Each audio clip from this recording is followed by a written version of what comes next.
Hey there, fellow marketers. Professor Wolters here, and today we're here outside the Grand Tetons National Park in Wyoming. And today we're going to talk about is how you can use your voice to make a stronger presentation. Because it doesn't matter if you're a big husky fellow like me, or a smaller person, or a bigger person, or whatever. The one weapon you have when you're doing a presentation is your voice. So what I want to do is give you kind of some tips and some help in order to use your voice better when you present, okay? And the first thing you need to remember, when you present, you need to project. Project in your voice. Projecting isn't yelling. Yelling is loud and painful. Projecting is, I'm trying to make sure the grandma in the back of the room can hear me. You want to project, and when you project, what you do is you open up your throat and you let more air come through. And you'll notice when you actually talk to people, you talk to people like that, but when you project, your voice has more air going through it, so you're pushing it out more so people can hear them. Because I know the most pathetic and sad thing I see when my students give presentations is when they're up there speaking and they're speaking so softly, and the people in the back don't even realize they started. So project, get that voice out there and go, okay? Now, another thing you need to make sure you're doing. Now, the second thing we need to talk about is articulation, okay? You need to articulate your words, because sometimes we all have, little verbal tics. Maybe you say or you say like, or you say like, or you say or you say you say like, or, you get something that stops your words going. What you want to do is articulate your words. You don't want to swallow your words and get them lost. You want to make sure everything's getting out there. So make sure you're talking to that audience and being aware of all the verbal tics you have. And I think one thing that can really help people when you're looking at your voice is also looking at the modulation of your voice. That is the up and down of your voice. Because sometimes when people present, they'll get up there and all of a sudden they'll turn into a robot and they'll have this really fascinating thing to talk about, but there's no modulation in their voice. And so you kind of think, this seems really weird. Why are people talking like this? It happens when you get nervous. You need to relax and modulate. Get the ups and the downs of your voice. Have that going, and that modulation really shows people that, this could be something that's important, or here's another thing out there. But most importantly, it keeps them from falling asleep, because the robot voices make us all go.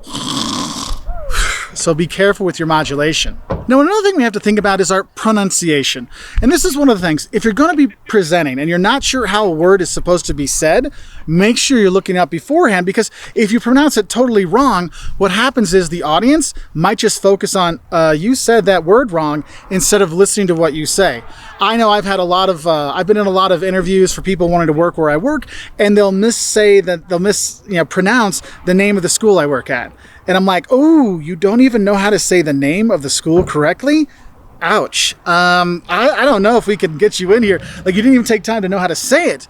That's why pronunciation is super important. So make sure you're pronouncing the words correctly. And if you're going to be presenting in foreign languages, which is quite common, I know I have to present in other languages sometimes, make sure you're working on your pronunciation beforehand, because a lot of times your voice gets better the more you practice. Now, a way that can actually help you with this is enunciation. So you want to enunciate the word, or over-enunciate the word. You need to open your mouth when you're speaking, because when you get nervous, your mouth closes up, and you need to open your mouth. When you open your mouth, it's a lot easier to enunciate and project and do all these things.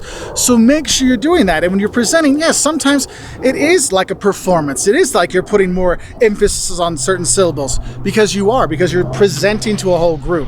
Now, another thing that's really important with your speech is repetition.